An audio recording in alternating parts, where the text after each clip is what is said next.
Hello, beautiful beings, and welcome back. Today I want to share with you a little bit about my journey and sort of, not really for the first time, I think I've spoken about it a little bit, but I have a connection with an interdimensional blue light orb being, whatever you want to call that. So I'm going to share a little information about that today. And I also want to go into talking about, Indigo Children and Crystal Children and really what's going on there as well. I'm going to show you a little bit of video around that as well. So I have this beautiful blue, and the reason why I'm doing this is I feel it's important I really start to express and talk about this more openly. So I have this beautiful blue. It's kind of iridescent. It's kind of interdimensional. I would almost call it holographic. I'm going to show you a picture in a moment of this blue light energy orb. Now, in the beginning, I would see it in blue flashes. I'd just sort of be there, and then there'd be this blue flash. So it was sort of presenting differently. Actually, in the very beginning, it was sort of coming at me like a bit of an orb floating to me. And I experienced it when I was in the shower, and I was under a lot of stress at the time, and I've been sort of seeing this now for the last, 19 years or so. You know, I've always been quite interested in the non-physical and things that are really out there and different. I find it really exciting. So this blue light orb has been presenting itself to me, and it's changed over the course of the years. And sometimes I'll see it. It can be quite large, and it's out from me. It's usually within a space of anywhere from sort of, it can be quite close here, sort of arm's length-ish, to about, up to about maybe 3 meters from my arms, in that range. So it's interesting now when I think about that. That's kind of in our auric field when I think about it like that. And it often comes when, it always comes when I'm not focusing on it. Sometimes it visits me, can visit a couple of times in a day. Sometimes I might not see it for a whole week. Sometimes it can look like the size of a pinhead. It's quite brilliant. Let me just bring up a picture here and show you sort of the colors. Sometimes it's very, it's very indigo, which is very dark blue.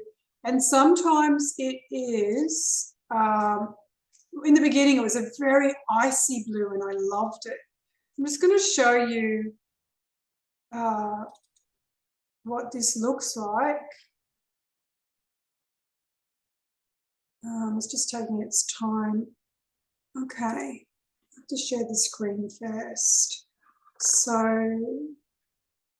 let me just do that. I just want to see if I can flick it over to my,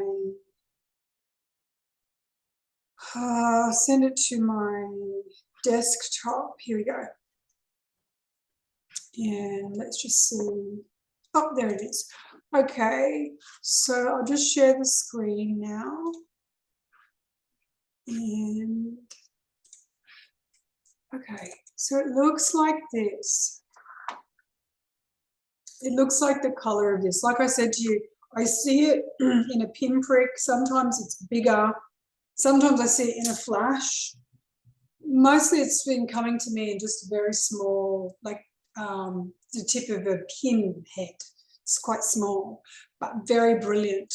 About a month ago, I saw it I set an intention, and it came from more like 2 seconds. It stayed longer because this is very quick. It's not like I'm seeing it hanging around for long periods. Not now. So if you look at the colors here, it's sort of like, it's not like that where I can see stuff coming out of it. I'm just showing it to you more for the color. It's sort of like an icy blue, you know, quite brilliant. So I'm showing it to you more of, this is the coloring it looks like. It's quite holographic. You can see in there it's not solid. Okay. So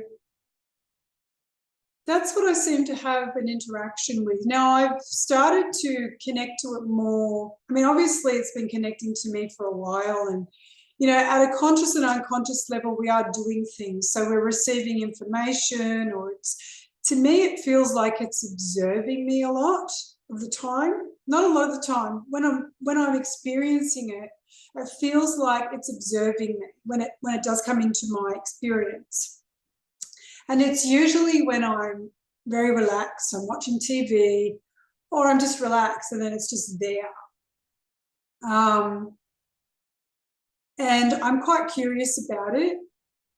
I feel like it's been working with me all along, but I do sort of want to go into it more as to find out more about it, reveal itself more to me, play with it in that way. So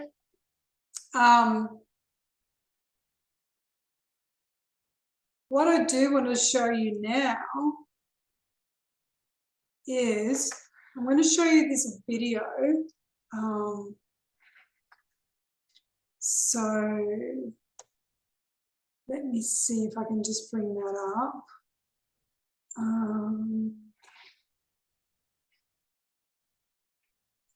I just need to, I'm not got my second screen here anymore, so having to navigate. Let me just see if I can do that. Yes. Okay, so now this is going to be interesting. Okay.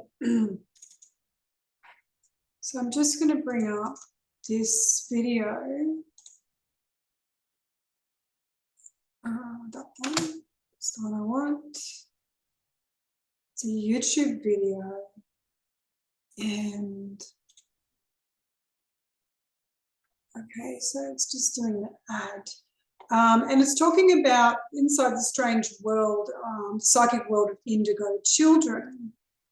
So let me just pause that for a minute and see if I can get this over here to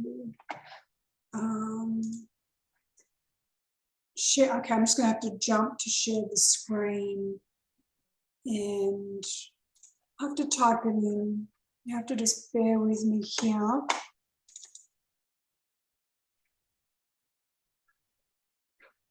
Okay, so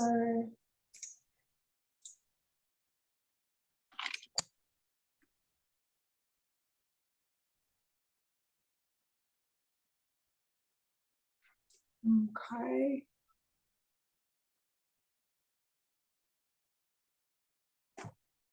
Okay, just pause that for a second. Turn the music, the sound on.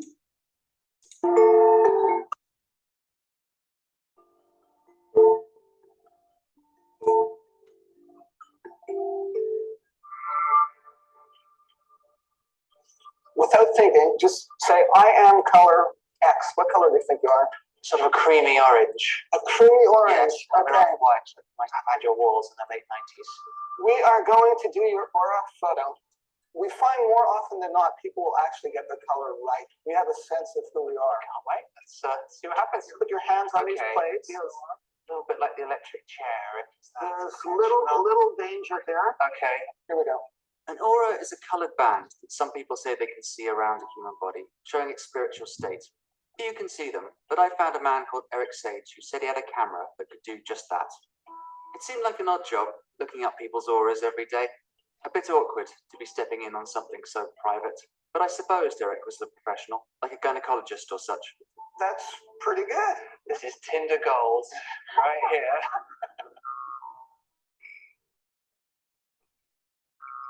When I was 4, I had many visions of meeting God, meeting new people. Indigo Children. astral beings sent to guide us all to a higher plane, or hyper children running around with untreated ADD? How can you tell if your child is gifted or has a disorder? Some parents and even some doctors believe that a number of children today are gifted with psychic powers. They call them Indigo Children.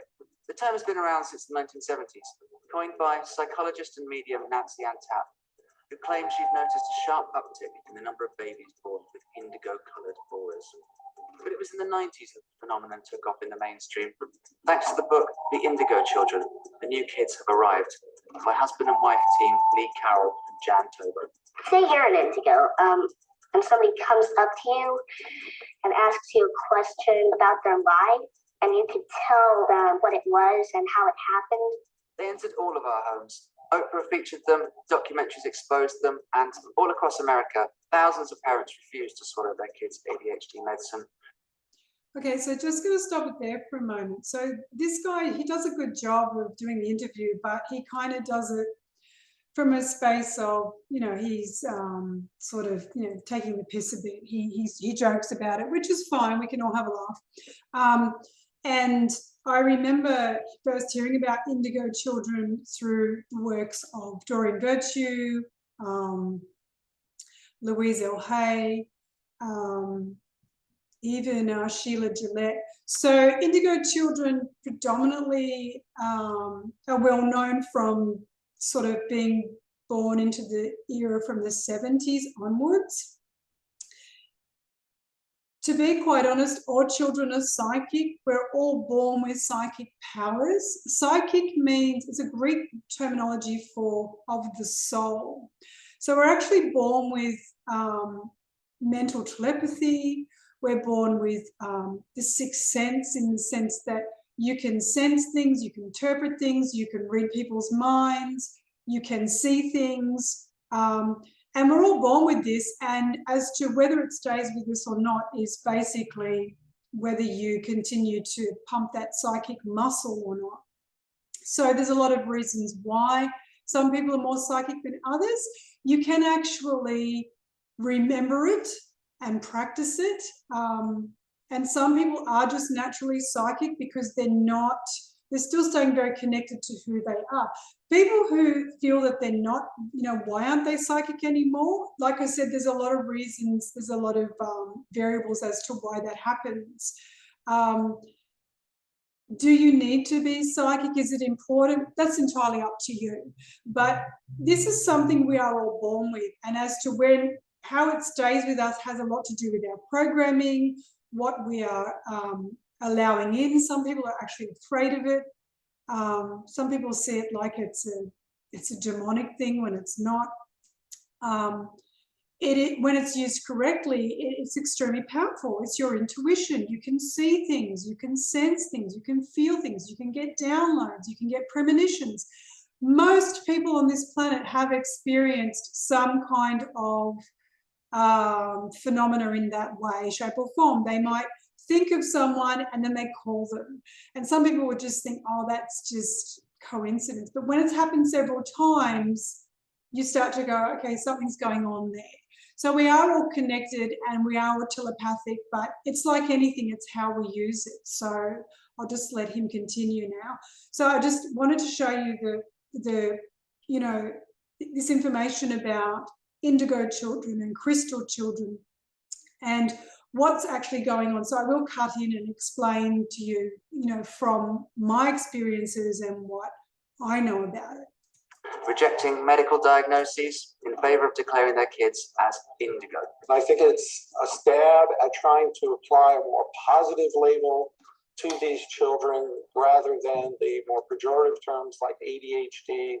Many of the kids who were raised in its shadows are now adults. Do they still see it as their glorious destiny, or as something much less benign? So no motherfucking indigos out in the building. Let me hear real quick. I've come to America to see how brightly the indigo movement's aura is still shining.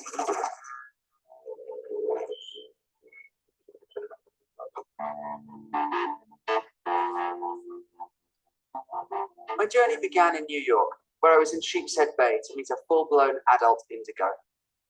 It's been hard to put a definition on what exactly indigo is.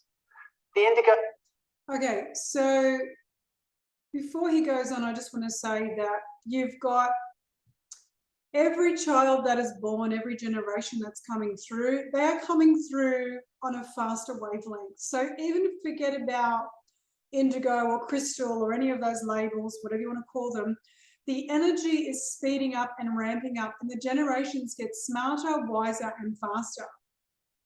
Now, I say the generations, that's what children are coming in on, that's what they're born on. All children are born with brilliance. Now, what happens is it depends on them what goes on with society, how much they dumb us down, how much we're allowed to be who we want to be in terms of clinging to that brilliance. So a lot of that gets programmed out of us and dumbed down through processes like schooling, not always, and moving through life. So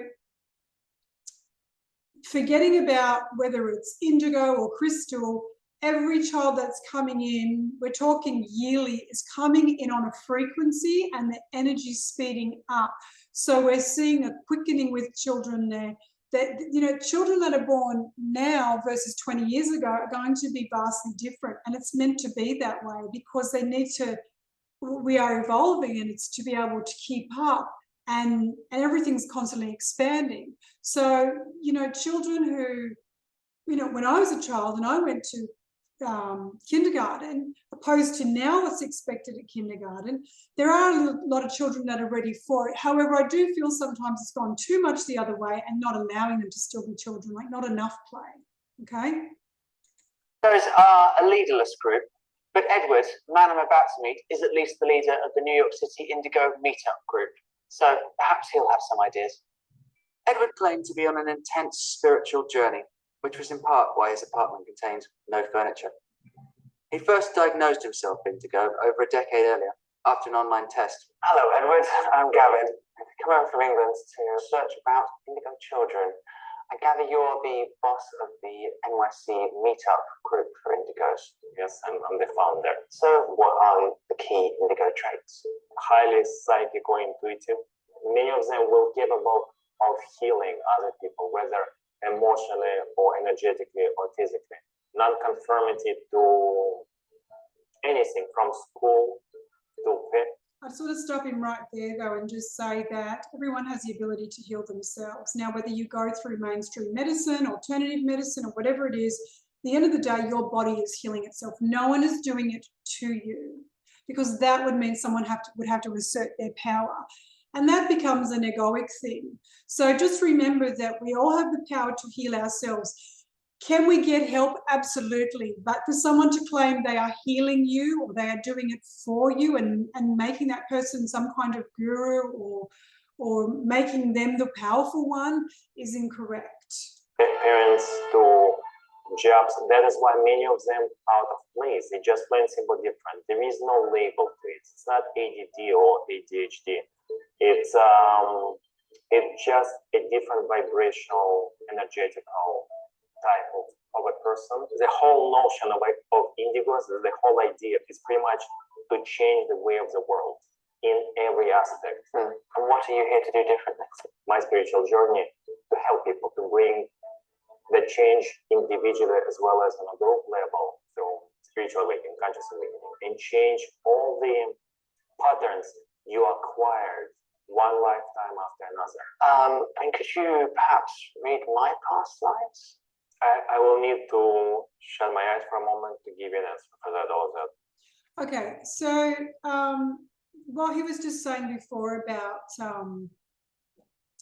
the energy, I agree. ADHD and ADD, these are big pharma labels given because the child does not fit into the paradigm of school mostly. And these children are being born because they are very switched on, full of life, full of energy. And then to give them drugs to control them and quieten them down, it really goes against who they really are. Now, whether someone's done that to someone, is it wrong or right? I'm not going to go into that. That's a choice that other people have to make. That's your individual choice. But children are meant to be full of life. They're creative. They've come from their creator. They're so knowing and brilliant and beautiful. So ADHD is or ADD is a child who is that experience they are living in their schooling, in their class, in their classroom, in that type of class, it's not meeting their needs. And yes, that's very challenging for teachers, but these children are being born to change the way, okay? Not to then sort of, okay, we don't know how to deal with them, let's put them on drugs and that'll calm them down. Now we can just get on with our program. They're being born this way specifically, most of them, not all of them, some of them it could be other things going on, because they are not wanting to be controlled. And the same thing is going on with autism. We're seeing autism now, broad levels of autism. You know, every third person you meet is got some autism or autistic. I think for the most part, we're all on the spectrum, to be honest, but the energy is changing and the children do not want to be controlled because the system is trying to control them. But,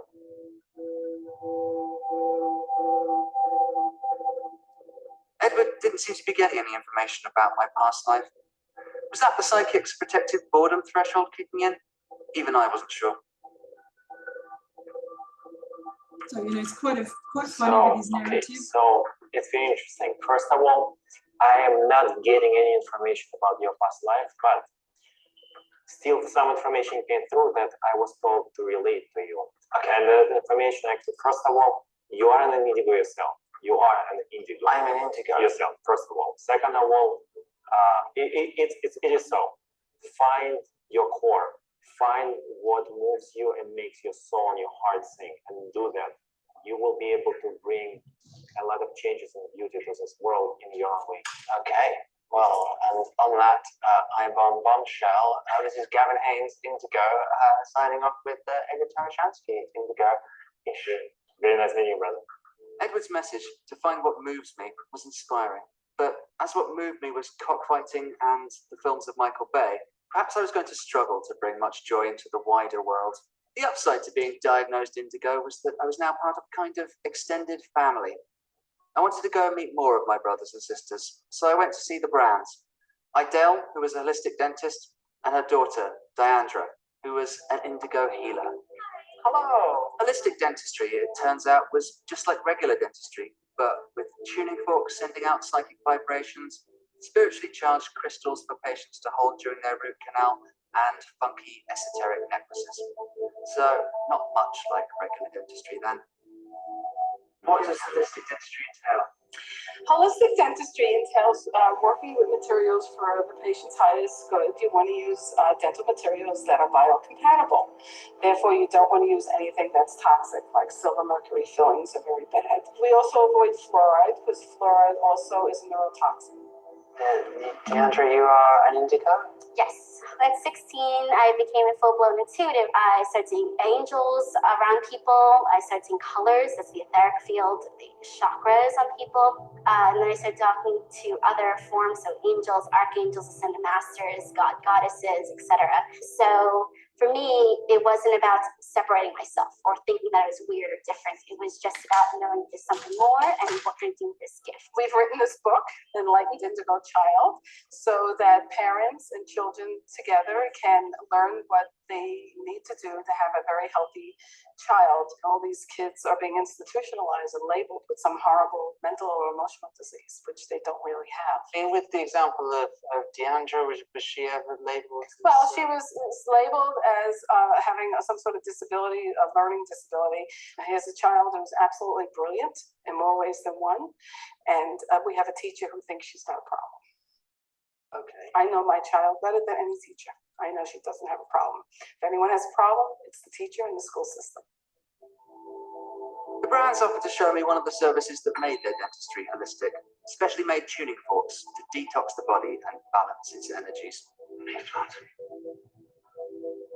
The reason why we got into this was because I had my own challenges. I had Lyme disease for 8 years. And when I had it, I was quite handicapped. Conventional medicine said that I would never be well and I should just close up my practice and go on permanent disability. And that was gone when I took the weekend course in the tuning forks. It changed me. It changed my whole life. Sitting in the dentist chair, having tuning forks waved around me, felt very luxurious. It was a bit like when I was a kid and they had calming pictures of Donald Duck on the ceiling at the dentist. It's quite funny.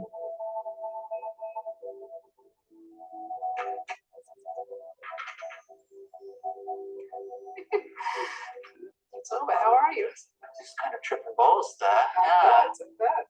Adele seemed to place a lot of weight on her daughter's specialness, and the dynamic between them was certainly intense. A St. Elmo's fire of the auric field.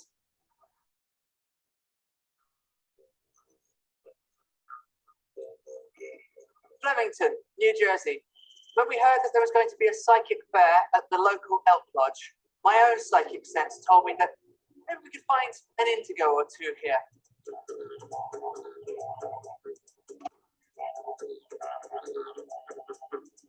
Well, the stones have all different properties. For example, we have like our rose quartz. Yeah. When you're looking for love. Can we get a couple of them? How much are they? They're $3 a pop. Are you indigo? Do you know any indigos? Yes, I'm an indigo. Are you? Yes. How does it feel? It was interesting. Now, as an adult, I could say I was out of body, and I was more comfortable out in nature or in solitude than I was comfortable at school or with other kids. So what are you doing here at the fair? I'm a shamana, which means a female healer. So I'm doing etheric surgery and armor removal, which means I scan a person's auric field to see what structures are there that are blocking the flow of spiritual energy.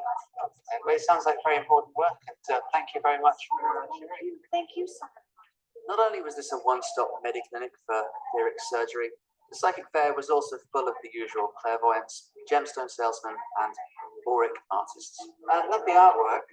Is there something representational here?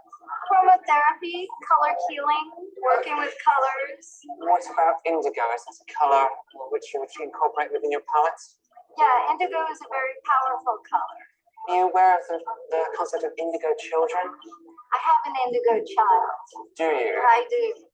And what is it like to be an indigo mother? And is that a special thing? Well, you kind of buckle up and sit Yeah. back and relax as best as you can because they're always on the go. They're very knowledgeable. They're very insightful to the point where it can be a little bit spooky sometimes how they know things. Was this child asked to be put on medication at any point? I pretty much refused medication. We used sugared iced tea. Iced tea that has sugar because it reverses, it calms them down. Like if she had a test, she would get really, really nervous. So in the morning, I would be sure. Normally sugar would hype kids up. And it has the reverse effect on my daughter. That is one to ponder. Thank you very much for your time. Good to meet you. Turns out I've been treating myself as an indigo for many years with sugared iced tea and didn't even know it. Indigos seem to be plugged into a higher spiritual switchboard. I began to wonder what would happen if I dialed out to modern psychology. It was time to seek out professional help. Thanks so much for sitting down with us. Why don't you just start by telling us a little bit about your practice? Well, I'm a clinical psychologist, and I work with children, teens, and adults. I specialize in ADHD. What are the key symptoms of ADHD? Many people know the basic ones of lack of focus and inattention, difficulty getting started on tasks. So that's procrastination. So remember now, he's within the system. So he's being trained under the system specifically. And we would even go as far as saying that this is the Rockefeller system in education, which is controlling in itself. And you can see he was saying that, you know, ADHD is an inability to focus and remain focused. Well, you know, for the most part, school is pretty boring for most children. So is it any wonder why most of them have an issue focusing? You know, you learn best when it's something you're interested in, when it's something that's how you learn, when you want to know. So I'm just being fair and showing this whole video. It's very interesting. You can make up your own mind, but we're all born with uniqueness, and we're born with wonderful things we're meant to be and do. And when those things aren't being allowed, then you would be distracted from yourself. You would be feeling like, this isn't what I came here to do. This isn't really what I meant to do. You know, you've got a lot of children who are academics. They're very focused. They're wired that way, and for a good reason. But we're not all the same. We're not all wired that way. We're meant to all be different for the variety on this planet. Because if we didn't have the variety, we wouldn't function. Imagine a world full of mathematicians only. Or imagine a world full of chefs only. So, you know, there's that beautiful analogy that says, you know, telling an elephant to climb a tree. Elephants don't climb trees. You know, a monkey might climb a tree, or a squirrel, but you're telling an elephant to be a monkey or a squirrel, and it just can't. So. And once you get started on something, it's very hard to maintain effort. So you kind of lose effort and focus. Difficulty actually regulating your emotions. That sounds like a lot of people I know.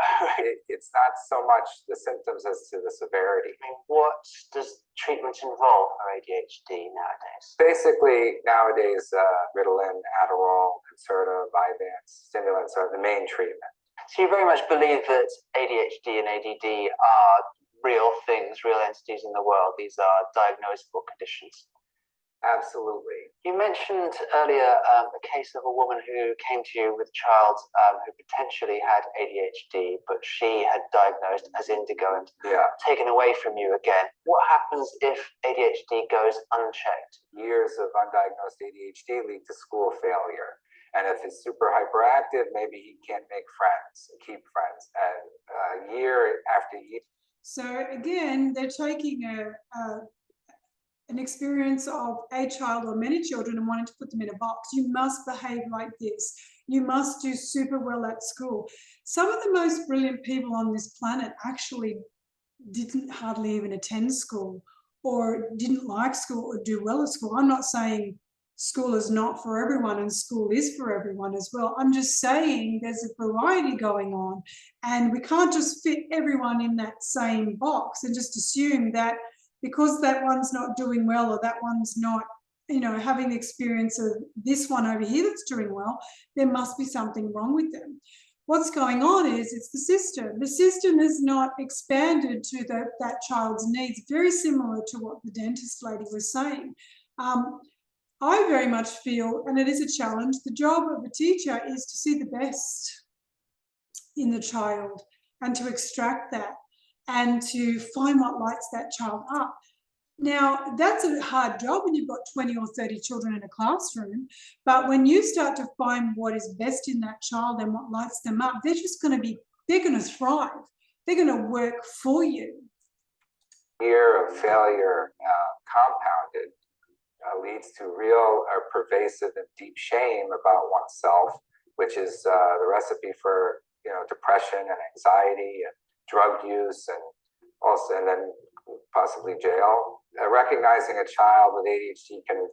I don't fully agree with that, because there are a lot of successful people actually who are on antidepressants, who are taking drugs, and I'm talking about doctors, lawyers, etc. So, you know, it's just, there's another side to the story. What people present as being successful financially or even in their life, underneath, you don't really know what's going on. There are a lot of so-called successful people out there on pharmaceutical drugs, or taking, you know, relaxant drugs or alternative drugs, because their lives are hugely stressful. Can draw well, or horseback ride, or do something unique, and supporting those gifts is great. But saying that you, without doing anything, you know, are unique and special and different than every other child is not helpful. You think that? And that's where he's wrong. Every single child is different and unique and special. We are all special, and this is part of the programming that society doesn't want you to know.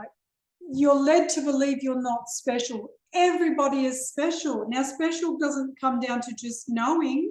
It comes down to feeling what you are special about, what you can do. That makes you feel special. because there is this thing in society where you're not meant to be feeling amazing or great or special. That's interesting, don't you think? Why? Why can't you feel amazing, great, and special? You were born like that. You look at the babies, they are like that. They know that they're beautiful and special and amazing. They haven't had life happen to them yet, but they still remember who they are. I think people need to start remembering who they are. And that comes from inside. They're making mini monsters, children who can only be isolated. Yes, right. Narcissists. Yeah. Yeah. And that's a bad thing. Yes. The older I've gotten, the more I've realized that my drawing usually is really much better than I think it is when I just don't judge it at all. When I kind of just draw. And there's no judgment, and it's just freestyle. Oh, this is actually the chakra test that I took online. My Indigo Third Eye was 89%. It was the most active. Yeah. Serafina was diagnosed as indigo at a young age by her mother, and she started recognizing her extraordinary gifts. So I just want to pause there for a moment. So indigo is this beautiful deep blue, and it's basically in the third eye chakra. And the third eye represents, and I work a lot with indigo color, visions, telepathy as well. People who are creative visually, people who can see things like they can put images. We can all see images in our head, but people who can visualize really well, we all have access to this. We can all do it. You just have to practice it. So dreaming, daydreaming, it's all to do with that visual cortex. So they call it the third eye because it's that insight you get inside of yourself. So I'm quite visual. I can see auras around people when I want to, but I also can see it's sort of like on a background. So sometimes I'm seeing it visually out in my world, but often I can just see it within. So it's the third eye can be seen both ways. Okay. Now this is an indigo color, and my assumption is it's been a long time since I've read about indigos, but that's part of the Indigo Children and so much more. I'm not big on labels. I'm not calling myself an indigo. I'm just sharing this information with you because it's really interesting to learn, and because I love energy and working with the non-physical and the etheric and the unseen, I love sharing this information. Were you already interested in the idea of Indigo Children? Was it something that appealed to you? Very much so. Yeah, very much so. I think from the time I was in my 20s, I began delving into spirituality and the meaning of life, vibrations, past lives. When did you first realize that your daughter was an Indigo Child? Oh, very, very early on. From the moment that she was an infant, the unique way Serafina sees the world, visually, in terms of perspective, it's very different. Some people feel that Indigo Children have been sent here to open up the world to a new age. Do you feel that you've been sent here to open up the world to a new age? I feel that I've been sent here not only to benefit those who know me in terms of giving advice or having a shoulder for someone to cry on or be able to give them a different perspective on life, but also just for me to figure out what I'm here for and figuring out what my journey is. I find I'm constantly learning from her. So each year it's just this new discovery of the more gifts she has. Tell me about your gifts. I can read auras of people that I've been living with for a while, like my mom or my brother. I always realize, she has this orange glow about her. It's something that I always so it's orange. Orange. I don't know. I don't see him. What about your brother's aura? I'd say my brother's aura is like a light blue. He's definitely blue because I find blue to be like strong, and it can kind of be cold or even aggressive. A cold blue. Was it any wonder her brother was called Azure. Seraphina seemed to spend a lot of time comparing herself to her older brother. The more she talked of him, the more I sensed the dynamic between them could be the key to something. And what was it like growing up with an indigo sister? Seraphina is a lot more artistic and creative than I am, and she has a very different way of viewing things than I do, and I think that was like obviously a large source of our confrontations. Academically, school has come much easier to me than it has to Seraphina. That's not to say with lack of trying on her part, but for me, it was like school was always a second thought. It was like whatever I want to do, and then sure, I'll get my A's and then move on. Whereas for Seraphina, she really had to like sit down and, you know, contain her attention on the one topic at hand. Do you have any interest? I want to just jump in and share something with that. So this is general. I'm not saying this is the rule, but it is quite general in what I've seen. So men tend to gravitate more to their masculine energy and can be balanced with that masculine and feminine, and women can gravitate to more to the feminine energy. Now, and they can be balanced as well. However, men are different. There is a variety going on, but men are wired different to women. And when you look at the male energy is order, it's data, it's sort of coarse in the sense that it's straight down the line, it's kind of strict, it's controlled in that way. That masculine energy, it's also analytical. So men generally, or boys, they can tend to gravitate more towards mathematics and do well. Whereas versus girls or women tend not to be. Now, I'm not saying that you don't have great girls who are great mathematicians and boys who are not. I know that exists. But typically what you can see across the board, and I'm sure it's changing, is boys tend to do better at mathematics than most girls will. Girls will tend to be more intuitive, creative. That's the feminine side. Now, again, it's not that is the golden rule, but generally speaking, you know, not all men, but there is a strong cohort of men where you do have, that's the way they are wired. Can a man be creative as well? Absolutely. Can he be creative with his, you know, if he wants to do painting or become an amazing artist, he can. But generally, that's often wired into that person if it's allowed to be fostered at a young age. Can they learn it as they're older? Yes, they can. But women who are quite connected to their feminine energy will tend to be more creative. They'll be great cooks as well. They'll also be creative with making things, with art. They're just very intuitive as well. Now, again, I'm not saying men can't do that. It's just very interesting. Academically, boys or men can be more at the forefront than women. Yes, women can be academic too.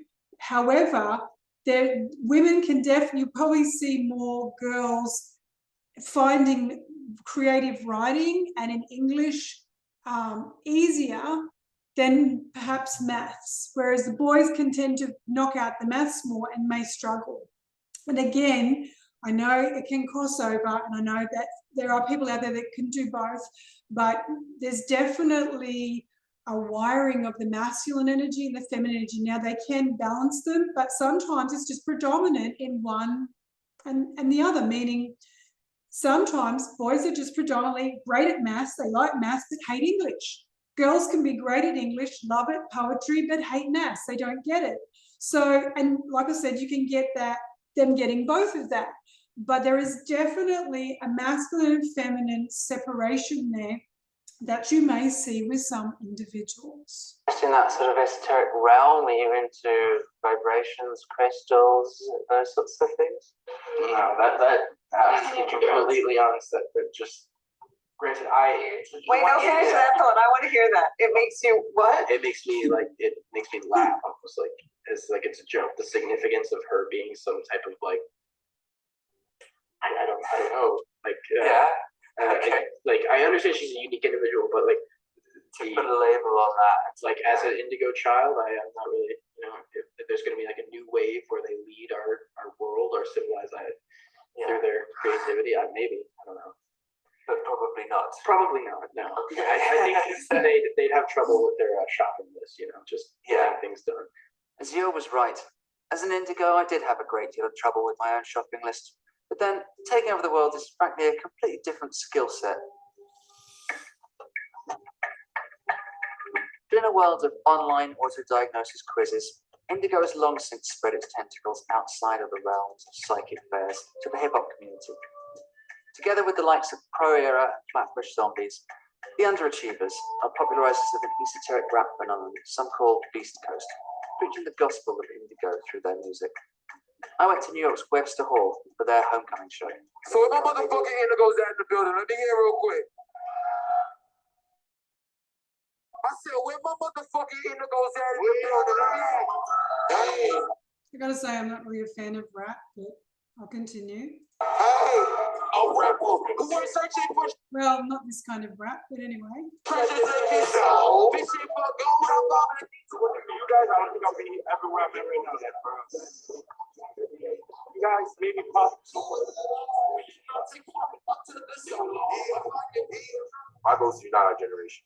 I don't think that I'm going to succeed, but in the past 3 years of us trying to do it passionately, we've come far. I mean, what do you think of the link between ADD and Indigo? Do you think there is a case for the counter argument that, like, some kids diagnosed as Indigo when they should be on medication? I don't believe in ADHD because when I was younger, I was like smart, but I was like very bad in class, like mischievous. So they wanted to put me on Ritalin and like Adderall. Thank God for my mom. She was like, no way you're doing that shit. I seen that they kept telling kids that they had ADHD. A lot of kids out of my generation. So I started to do research on it online thanks to the internet. I came across Indigo. So then I just went on a mission from then for me telling as many kids like, yo, you're not hyperactive. You're probably Indigo. That's where it all started. So like that. Diagnosis Indigo. Yeah. But is everyone Indigo? Is that like a kind of a blanket statement? I mean, what percentage of your friends are Indigo? Everyone, you are. Yeah. Everyone. Okay. It's because of the power of the internet, right? It's linking us up in a way that we've never been able to link up before. The Indigo shit became the universal consciousness. That's like my religion and what I believe in. That's pretty much saying that God is the combination of every single living thing on the planet. But the problem is that we have country lines that are divided by economic class, weight class, intelligence and color and race and culture and religion and all these different ways that are dividing us. We lose track of the connection that really keeps us together. Hearing us talk about this global lattice of weirdos and creatives he was hooking up was as powerful a vision of culture as I've heard in quite some time. Indigo or no, he was a special kid. As the night wore on, Indigo and brandy mixed easily. I did also wonder what Indigo was doing to their health because I'd never seen so many medical marijuana prescriptions in my life. Around 1 a.m., Issa decided to teach me a funky new hip-hop dance called The Elephant. My standing had fallen sharply within the rap community since I'd failed to learn how to doogie, so it seemed a chance worth taking.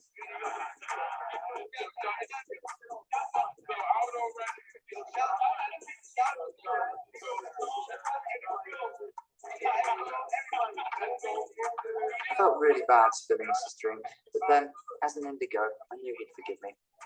That's how it works, right? I'm at the end of my quest. I'm exhausted. My aura is just a pool of muddy brown cosmic sweat dripped around me. I've been promised to see. So I'm just going to stop that now. So that's just really interesting. Vibration. So we are a mixture of sound and light vibration. You can feel vibration. You can feel it within your body. Everything that you see is an interpretation of vibration. Meaning, what you touch, what you taste, what you smell. Your body is amazing, and it is amazingly interpreting all of these vibrations. We are living in a vibrational universe. You might touch this desk or this pen and think, well, this feels real, it is real.